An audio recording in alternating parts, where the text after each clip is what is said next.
Hi guys, మన YouTube ఛానల్లో community post ఏదన్నా ఒకటి పెడదామని ట్రై చేస్తూ ఉండంటే అక్కడ వన్ టైం వెరిఫికేషన్ నీడెడ్ అని చెప్పేసి ఒక ఎర్రర్ వస్తుందన్నమాట. ఇక్కడ చూసుకోండి, ప్లస్ సింబల్ మీద క్లిక్ చేసి క్రియేట్ ఏ పోస్ట్ అని మీద క్లిక్ చేస్తే వన్ టైం వెరిఫికేషన్ నీడెడ్ అని వస్తుంది.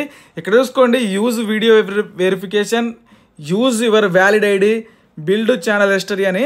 అంటే మనం ఒక వెరిఫికేషన్ చేసుకోవాలన్నమాట మన యూట్యూబ్ ఛానల్కి. సో దీన్ని చేస్తేనే మనకి మానిటైజేషన్ చేసుకోవడానికి అవుతుంది, కమ్యూనిటీ పోస్ట్ పెట్టుకోవడానికి అవుతుంది అనమాట. మీరేంటంటే సెకండ్ ఆప్షన్ అనమాట, యూజ్ యువర్ వ్యాలిడ్ ఐడి అని ఉంది కదా, దాన్ని క్లిక్ చేసి మీరు ఏదన్నా ఒక ఐడిని సబ్మిట్ చేస్తే ఈ వన్ టైం వెరిఫికేషన్ అనేది కంప్లీట్ అయిపోయింది. మీరు మానిటైజేషన్ చేసుకోవచ్చు వాచ్ టైం సబ్స్క్రైబర్స్ ఉంటే. లేదు వాచ్ టైం సబ్స్క్రైబర్స్ లేరంటే కమ్యూనిటీ పోస్ట్ యూజ్ చేసుకోవాలని సరే దీన్ని చేసుకోవాలన్నమాట. యూజ్ యువర్ వ్యాలిడ్ ఐడి అనే దాని మీద క్లిక్ చేసి నెక్స్ట్ అనే బటన్ మీద క్లిక్ చేస్తే మనకు నెక్స్ట్ స్టెప్లోకి వెళ్ళిపోయింది అనమాట. లేదు మీరు వీడియో వెరిఫికేషన్ చేసుకుని నో ప్రాబ్లం, కానీ ఇదే సింపుల్గా ఉంటుంది. నెక్స్ట్ బటన్ మీద క్లిక్ చేస్తే డైరెక్ట్గా మనకి వెబ్సైట్లోకి వెళ్ళిపోయింది. మీరు ఏం చేస్తారంటే ఏదో ఒక బ్రౌజర్ ఓపెన్ చేసి బ్రౌజర్లో మీ ఛానల్ డాష్ బోర్డ్ ఓపెన్ చేయండి. నేను నా ఛానల్ డాష్ బోర్డ్ ఓపెన్ చేశానమాట. ఇదే యూట్యూబ్ ఛానల్కి కమ్యూనిటీ పోస్ట్ ప్రాబ్లం ఉంది. సింపుల్గా పేజీ ఓపెన్ చేసిన తర్వాత జూమ్ చేస్తే కింద సెట్టింగ్స్ గుర్తుంటుంది అనమాట. సెట్టింగ్స్ గుర్తు మీద క్లిక్ చేస్తే ఛానల్లో జనరల్ ఉంటుంది, ఛానల్ అనే ఆప్షన్ మీద క్లిక్ చేసుకోవాలి. సెకండ్ ఆప్షన్ అనమాట, ఛానల్ అనే దాని మీద క్లిక్ చేస్తే ఫ్యూచర్ ఎలిజిబిలిటీ అని ఉంటుంది. నేను స్క్రీన్ ఓపెన్ చేశాను కదా, దాంట్లో అడ్వాన్స్డ్ ఫ్యూచర్స్ అని ఉంటుంది అనమాట. అడ్వాన్స్డ్ ఫ్యూచర్స్ అనేది ఎలిజిబుల్లో ఉంది, దాని మీద క్లిక్ చేసుకోవాలి. క్లిక్ చేస్తే ఇక్కడ చూసుకుంటే రిక్వైర్మెంట్స్ అని ఉంటుంది అనమాట. ఇక్కడ కూడా అంతే, మనకు video verification, valid ID, channel history అని ఉంటుంది. అక్కడ యాక్సెస్ ఫ్యూచర్స్ అని ఉంటుంది, దాని మీద క్లిక్ చేసుకోవాలన్నమాట. మనం బ్లూ కలర్లో దాని మీద క్లిక్ చేస్తే ఏం జరిగిద్దంటే మనల్ని మళ్ళీ ఈ విధంగా పాపప్ వస్తుంది అనమాట. వస్తే దాంట్లో second option use valid ID అనే బటన్ మీద క్లిక్ చేసి గెట్ ఈమెయిల్ అనే బటన్ మీద క్లిక్ చేస్తే నెక్స్ట్ అనే బటన్ మీద క్లిక్ చేస్తే ఈ విధంగా వస్తుంది అనమాట. Get an email to start verification on your phone అని చెప్పేసి గెట్ మెయిల్ అనే బటన్ మీద క్లిక్ చేస్తే మనకి ఈ విధంగా ఉంటుంది అనమాట. డన్ అనే బటన్ మీద క్లిక్ చేసుకోవాలి.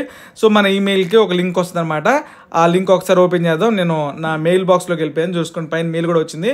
మెయిల్ బాక్స్లోకి వెళ్ళిపోయిన తర్వాత ఇది నేను ఒకసారి రీఫ్రెష్ చేస్తున్నాను. రీఫ్రెష్ చేస్తే నాకు ఒక మెయిల్ వస్తుంది అనమాట. నేను ఇక్కడ చూసుకోండి, గూగుల్ వెరిఫికేషన్ అని మెయిల్ వచ్చింది. గెట్ వెరిఫికేషన్ అని బ్లూ కలర్లో ఉంటుంది అనమాట. దాని మీద క్లిక్ చేస్తే మనకి కెమెరా ఓపెన్ అయిపోయింది. అంటే దాని మీద క్లిక్ చేస్తే మనకి డేట్ ఆఫ్ బర్త్ అడిగిద్ది అనమాట. మీరు ఏ ఐడి అయితే ఇస్తున్నారో, అంటే ఐడి వ్యాలిడ్ ఐడితో వెరిఫికేషన్ చేసుకోవాలి కదా, మీరు ఐడి పాన్ కార్డ్ అయినా సరే, డ్రైవింగ్ లైసెన్స్ అయినా సరే, పాస్పోర్ట్ అయినా సరే, ఏ ఐడి అయితే ఇస్తున్నారో ఐడి మీద ఉన్న డేట్ ఆఫ్ బర్త్ అనేది ఇక్కడ ఇవ్వాలి. స్టార్ట్ వెరిఫికేషన్ అనే బటన్ మీద క్లిక్ చేద్దాం. క్లిక్ చేసిన తర్వాత ఇప్పుడు డేట్ ఆఫ్ బర్త్ పేజ్లోకి వెళ్ళిపోతాం. మళ్ళీ ఇక్కడ ఏదో ఒక బ్రౌజర్ని సెలెక్ట్ చేసుకోవాలి. మనం ఇంతకుముందు ఏదో బ్రౌజర్ అయితే తీసుకున్నామో, అంటే ఛానల్ డాష్ బోర్డ్ ఓపెన్ చేయడానికి ఆ బ్రౌజర్ ఓపెన్ చేసిన తర్వాత ఇక్కడ డేట్ ఆఫ్ బర్త్ కరెక్ట్గా ఉండాలి, ఏ డాక్యుమెంట్ ఇస్తున్నామో, లేకపోతే అప్డేట్ అనే దాని మీద క్లిక్ చేసి అప్డేట్ చేసుకుని నెక్స్ట్ బటన్ మీద క్లిక్ చేసుకోవాలి. నేను నెక్స్ట్ బటన్ మీద క్లిక్ చేస్తే ఈ విధంగా వస్తుంది అనమాట. ఇక్కడ వ్యాలిడ్ ఐడి అడుగుతుంది అనమాట, వ్యాలిడ్ ఐడి అని చెప్పేసి ఇక్కడ నెక్స్ట్ బటన్ మీద క్లిక్ చేసుకోండి. నెక్స్ట్ బటన్ మీద క్లిక్ చేసి మనం ఐడి అనేది క్లియర్గా ఉండాలి. అంతా ఓకే అనుకున్న తర్వాత మళ్ళీ నెక్స్ట్ బటన్ మీద క్లిక్ చేస్తే మనకి కెమెరా ఓపెన్ అయిపోయింది. వన్ సైడ్ మీ పాన్ కార్డ్ అయినా సరే, డ్రైవింగ్ లైసెన్స్ అయినా సరే, ఓటర్ ఐడి అయినా సరే, ఈ విధంగా మనకి ఉంటుంది.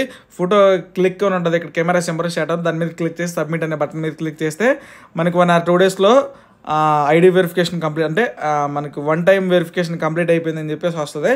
మీరు అప్పుడు కమ్యూనిటీ ట్యాబ్ని యూజ్ చేసుకోవచ్చు, మానిటైజేషన్ కూడా అప్లై చేసుకోవచ్చు. మానిటైజేషన్కి అప్లై చేసుకోవాలంటే వాచ్ టైం, సబ్స్క్రైబర్స్ ఇవన్నీ ఉండాలి.